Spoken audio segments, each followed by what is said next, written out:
And, in their own paper, they're saying that dollarization and then cryptoization are both mechanisms by which you reduce the control of central banks, and more specifically the IMF, over the ability of normal people to live their lives and engage in commerce. And they're explicitly stating it. And so if anything, the whole darn reason we got involved in Bitcoin in the days that we did, this is like a cheers, like they're raising their champagne glass to saying the thesis is not only correct, but good God, could you please stop, because it's actually doing what you want it to do. Bitcoin, or at least cryptocurrency, is one of the biggest threats, number 2 out of 3 in fact, facing our world today. Or at least that's the story being told by the International Monetary Fund, better known as the IMF. The IMF is one of these supranational organizations that plays a very large role in the coordination of international monetary policy, among other things. But what are they concerned about, and why is it so dire? Well, it's cryptoization, of course, a word that you've probably never heard of. I certainly hadn't. But on this episode, boy oh boy are you going to.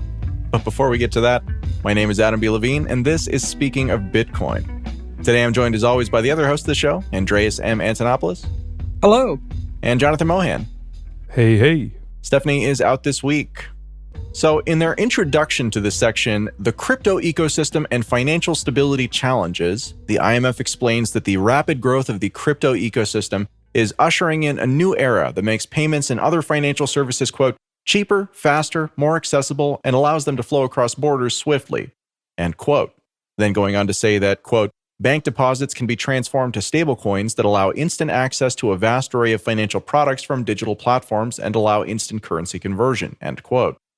On the subject of DeFi, they say, quote, decentralized finance could become a platform for more innovative, inclusive, and transparent financial services, end quote. But it's not all good news, quote, despite potential gains, the rapid growth and increasing adoption of crypto assets also pose financial stability challenges, end quote. And it seems the biggest threat of all is a word that I don't think that we've heard much, but which I suspect that we're going to be hearing more in the future, cryptoization. What is cryptoization? The IMF explains, quote, for emerging markets and developing economies, greater use of crypto assets presents some benefits, but also macro financial risk, especially with respect to asset and currency substitution, which, as I said, they refer to as cryptoization. So cryptoization is what happens when companies start to use cryptocurrencies in addition to or in place of their traditional currencies. Now, guys, I want to bring you in on this real quick before we kind of go deeper, because there's actually a lot to go through here today. But this idea of cryptoization, is this just like a bastardization of hyper-Bitcoinization?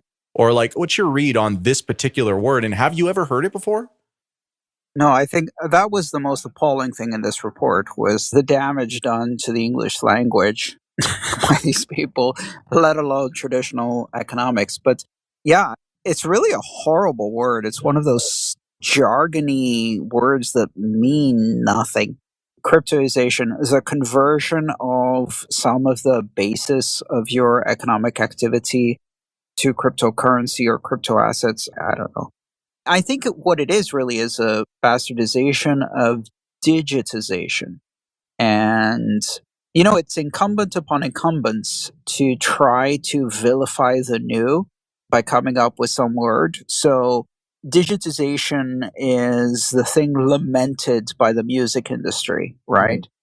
Digitization is the thing lamented by the news industry because they've got unwanted competition from people who simply can't be sued out of existence or anything like that, and who are making an old industry obsolete. And I think that's the essence of cryptoization. It's jargon for the thing we'd like to control but can't, and now we're going to turn it into some kind of scapegoat scarecrow thing. Well, the other term that they use that's rather jargony is dollarization, and I think that they use it as pacing, which is dollarization is apparently something that needs to be reversed or altered because of the dollar's infusion into the global economic system. And so cryptoization, I think, is them pacing this current term of let's desystematize the risk of the US dollar in every single aspect of global finance, and then pacing that term to crypto, which I think is sort of a hopeful statement because I too believe that we should defuse the dollar from the global financial system. So it's great that they're, in the same breath attacking crypto that they do the dollar, but I can at least agree with 50% of what they think needs to be done.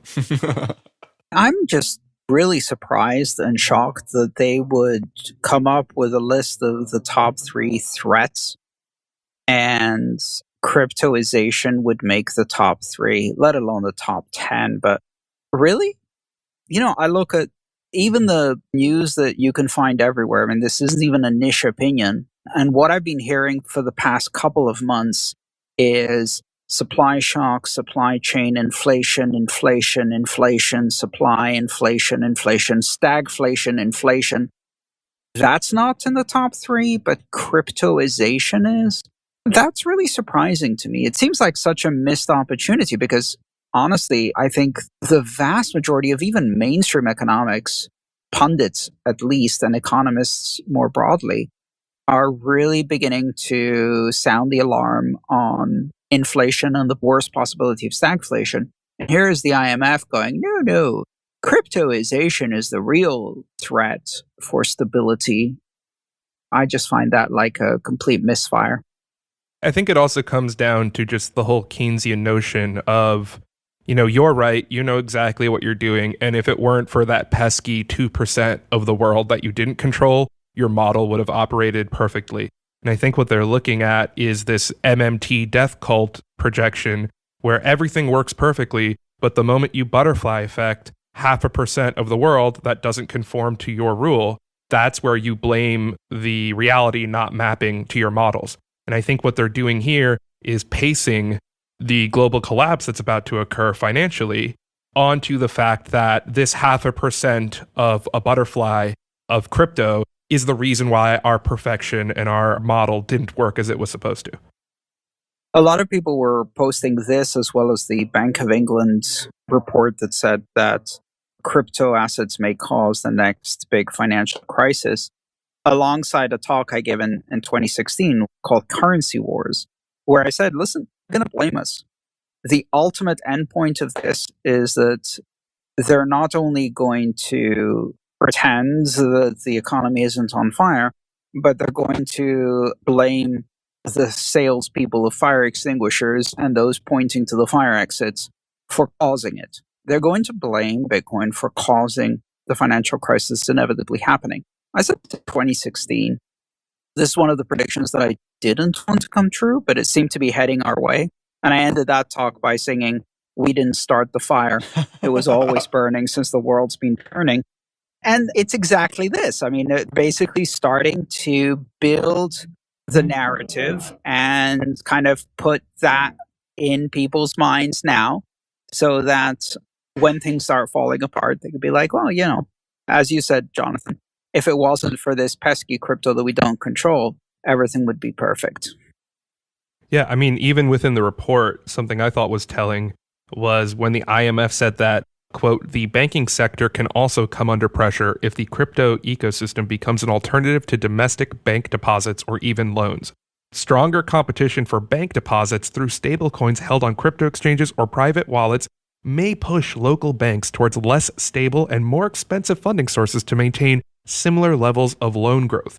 To unpack bullshit when you hear it, imagine if a bank had to offer you more than 0% in order for you to deposit into your savings account, and there was a market where they had to compete for you to deposit your money in interest-bearing accounts. Their fear is that all of this DeFi lending and crypto deposit lending may make rates go above zero, and that commercial banks just can't compete with that type of interest rate environment. The collapse in demand for our delicious rat kebabs and squirrel on a stick that we're selling in the park is caused directly by the recent opening of a steakhouse that offers delicious steak. Exactly. Oh man, we haven't talked about this at all yet. I sent you this topic like an hour and a half ago and I was like, hey, we're going to talk about this, read this. And you guys are already jumping way ahead in terms of where I wanted to go. But let's just talk about that for a second. This idea that the thing that is least able to be tolerated is any alternative to our singular mandated solution is the underlying theme in all of this, right? Is just the fragility of the argument that they make, which is effectively that things would be going great if only people had no choice but to do what we're telling them to do. Right? I mean, like, in what non-bureaucratic setting, right, where the whole purpose is just like an exercise of control, is that even an argument that you can make, much less one that you can make without getting laughed out of the room? Like, that's not how things work in real life. But as far as the IMF is concerned, and this is not just the IMF, of course, the IMF is emblematic of a much sort of larger, we know what's best. And if only you would just do exactly what we tell you to do without asking any inconvenient questions or saying, hey, maybe there's another way to do this, then everything would be fine. Again, it's just such a weak positioning to not be able to withstand even a single bit of competition in any sort of meaningful capacity, or to be able to withstand a system or survive within a system where any alternative leads to the inevitable collapse because people don't want to do the thing you're talking about anyways. It's wild. Anyways. Well, here's the other thing. Again, to bring in the other report that came out today with commentary from the second chair of the Bank of England, vice president, I don't know what their name is. Anyway, the second in command, who said that it may seem like a $2.3 trillion crypto market can't bring down the $250 trillion world economy. But if the price of crypto goes to zero and people have to call in their loans in order to pay off over-leveraged positions, we'll see a repeat of what happened in 2008. And don't forget that in 2008, the collateralized debt obligations on real estate were only 1.7 trillion, which is smaller than the crypto market. And all I can think of when I hear that is, it may just be one tiny straw, but the camel's back was robust until that moment. It's like, do you not see the irony in the fact that you're saying that less than 1% of the economic activity, one that you claim is entirely based on idle speculation and has no backing in the, quote, real economy, unquote, can actually bring down the 99.5% of the, quote, real economy? And that isn't an indictment of crypto. That's an indictment of the fragility of the entire economic system. That you're saying that unwinding those leveraged loans are going to bring us down this time. Let's think this through, though. And I think that we do have a vulnerability to this narrative because when the financial collapse happened in '08, right?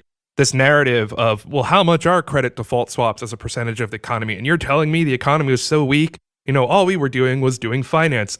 I feel like they're going to set us up, the cryptocurrency community, the Bitcoin blockchain community, to be the fall guys for when the next '09 happens. This time, they're going to throw people in jail. But because it's not Goldman Sachs, it's Coinbase, it's MakerDAO, they're going to be like, you see, guys, we did learn. We're now throwing the bad guys in jail.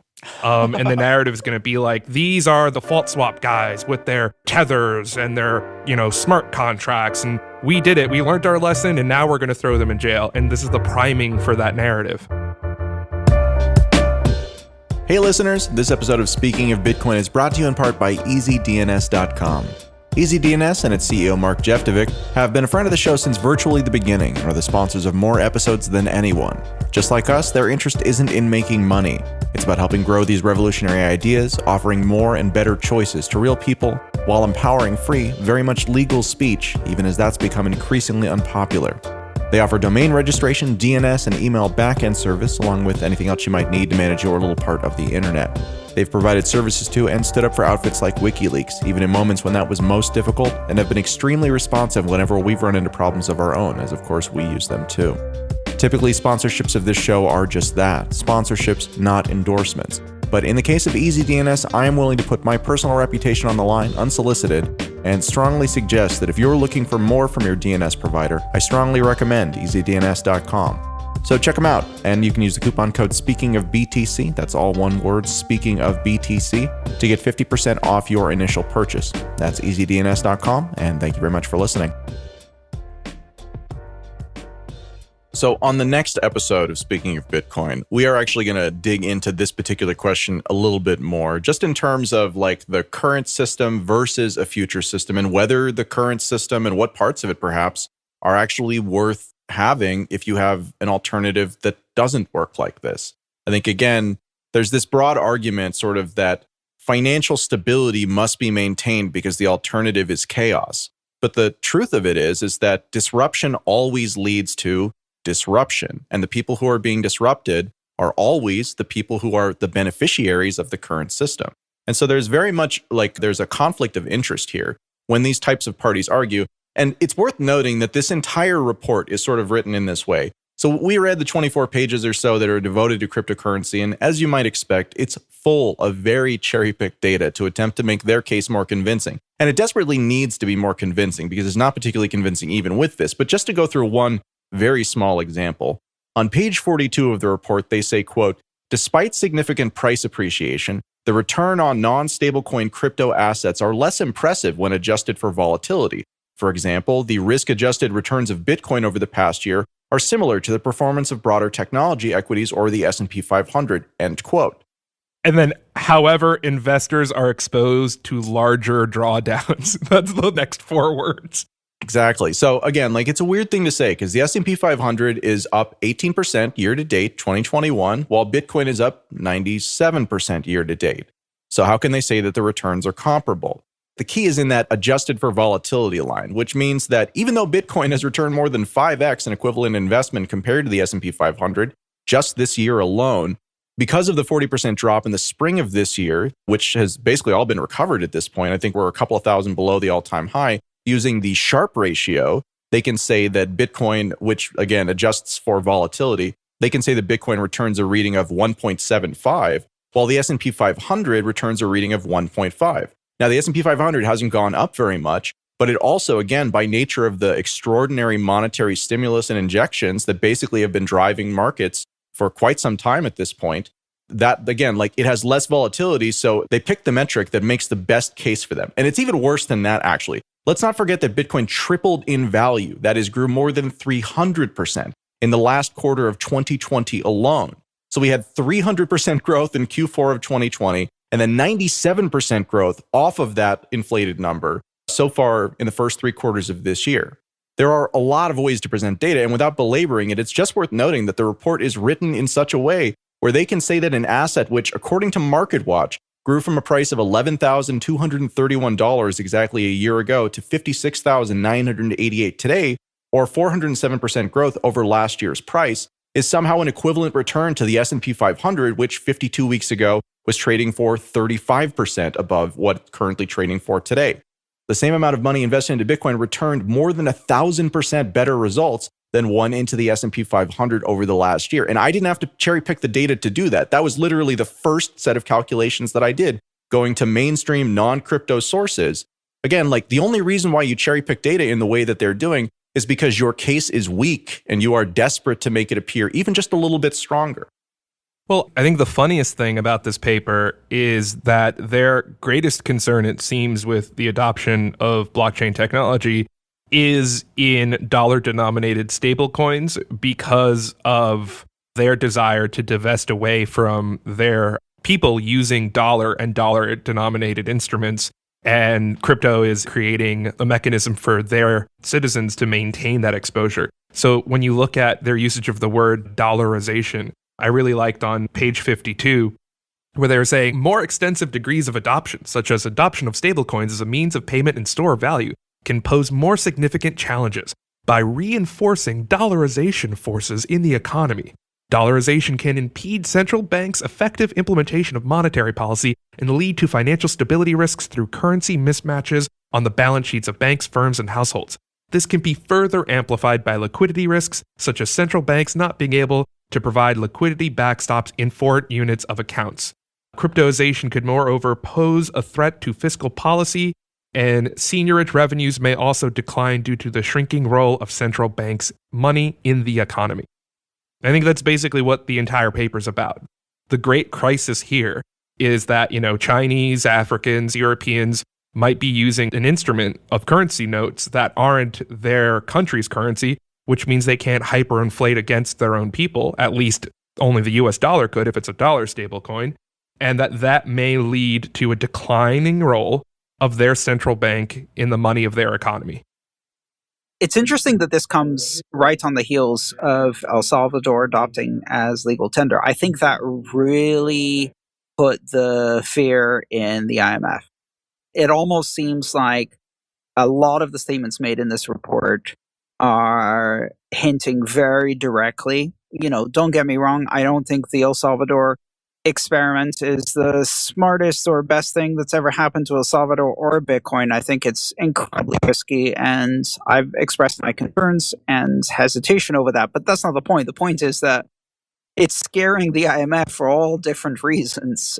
And if you ask the average person in El Salvador, I'm guessing, as if you ask the average Greek from my experience in my childhood, the word or the acronym IMF is a curse word in every developing country, in every second world country. It represents basically internationalized usury and a takeover of national sovereignty through terrible debt obligations that then allow them to dictate policy. I experienced that in the 80s and 90s in Greece, and pretty much anyone from a developing country has experienced that. The IMF is the topic of protests in developing countries all the time. If you're interested in this topic, there's a phenomenal book called The Confessions of an Economic Hitman, which details the types of things that the IMF have done over 20 years. Yeah, that's a great reference, Jonathan. And so it's funny that instead of El Salvadorians being afraid of the IMF is now afraid of the El Salvador experiment with legal tender, which may end up being a catastrophe for El Salvador. Who knows? But the IMF isn't worried because it might be a catastrophe for El Salvador because the IMF was a catastrophe for El Salvador. I think the IMF is worried because it might be a catastrophe for their control, as we've said again and again on the show. More important than whether or not it harms El Salvador, as you said, Andreas, is does it reduce the power of the IMF? And, in their own paper, they're saying that dollarization and then cryptoization are both mechanisms by which you reduce the control of central banks, and more specifically the IMF, over the ability of normal people to live their lives and engage in commerce. And they're explicitly stating it. And so if anything, the whole darn reason we got involved in Bitcoin in the days that we did, this is like a cheers, like they're raising their champagne glass to saying the thesis is not only correct, but good God, could you please stop because it's actually doing what you want it to do. The stablecoin angle, I think, is really interesting also.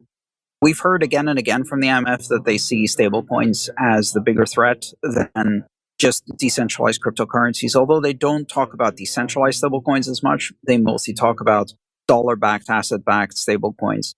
I think that's really revealing. And the reason for that is, of course, that the IMF is the creator of one of the world's first non-national stablecoins, the special drawing rights, the XDR. And this is kind of an obscure, esoteric concept and topic for most people who haven't really spent any time looking at what the IMF does. But if you are interested in reading more about that, read up on SDRs. SDRs are basically this artificial stablecoin currency that's based on a basket of national currencies. And so stablecoins, whether algorithmic or dollar-based, directly compete against SDRs. And I'm not surprised that they keep putting the emphasis on stablecoins as the bigger threat in crypto. So on the subject of the things that the IMF is concerned about, on page 44, they actually summarize it pretty well. They note that in 2018, they looked at the same topic and they weren't really concerned about sort of the strategic or kind of the macro implications of this stuff, but that things have changed substantially since then. And their short list basically is the market cap of these things is now 10 times bigger than it was in 2018, which I didn't actually realize. I thought that we were, maybe 3 or 5 times bigger. I didn't realize that it had grown quite that much. That's kind of interesting in and of itself. Secondly, crypto failures, as they describe them, haven't yet, but they are now concerned could impact traditional markets. The legacy banking system is slowly taking on more exposure to crypto assets, which they say makes it more vulnerable. The use of crypto assets for payment and settlement is still limited, but they say that cryptoization is starting to change that, along with meaningful industries that have emerged like stablecoins and DeFi. The IMF is basically concerned about all of this. I'd like to talk about the specific angle of this, which is the concept of contagion. And this was mentioned even more directly in the Bank of England report, where they said that what they're worried about is contagion of traditional markets because of the need to repay or recollateralize loans taken out on margin for trading in crypto or exposure to crypto that then require them to liquidate other assets in the traditional financial markets. Specifically, the second in the Bank of England said, if cryptocurrencies were to go to zero, and in other parts, there was a quote about them being just strings of digits on a computer and backed by nothing in the quote, real economy. Hello, it's 2021. How can you be in a central bank leadership position and say things that ignorant? Like at this point in 2021, it's going to go to zero. It's just a string of digits on a computer, and it's not backed by anything in the quote real economy unquote. It's just basic ignorance. I mean, it really is. And how can you really deal with risks if you don't even understand how they work? I mean, that's just embarrassing. That's embarrassing. So this idea that it's going to go to zero and then cause a run on the bank in order to recollateralize the crypto assets, I think it's a bit of a stretch to even mention it as a risk. But again, it's quite telling. It's the straw argument. Well, I think this one paragraph says it all, but you have to use your Orwellian, like Shakespearean Orwellian doublespeak hat to really unpack it, which is towards the end or right at the end of the cryptocurrency component of this. They say that reversing or averting dollarization requires strong macroeconomic policies, but these may not themselves be enough. Crypto assets on their own do not change the economic forces that lead to the international use of currencies or increased dollarization, yet the technological advance of the crypto ecosystem, and especially stablecoins, could reinforce the incentives behind currency and asset substitution and ease adoption. Hence, the tolerance for policy missteps is greatly reduced. Which is to say, if a central bank destroys their own economy, the ability for them to try to cover that up with another horrible mistake is greatly reduced because people have the out of going with Bitcoin or going with a dollar-denominated stablecoin. And so because there is a release valve for the capital flight when they try to burn the fire of everyone's life savings, that their tolerance for policy missteps is greatly reduced.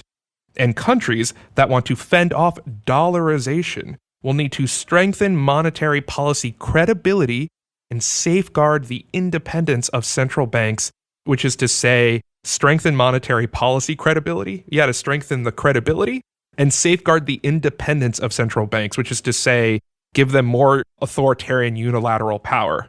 And this is what it all comes down to. It's just about power. Let me paraphrase it for you.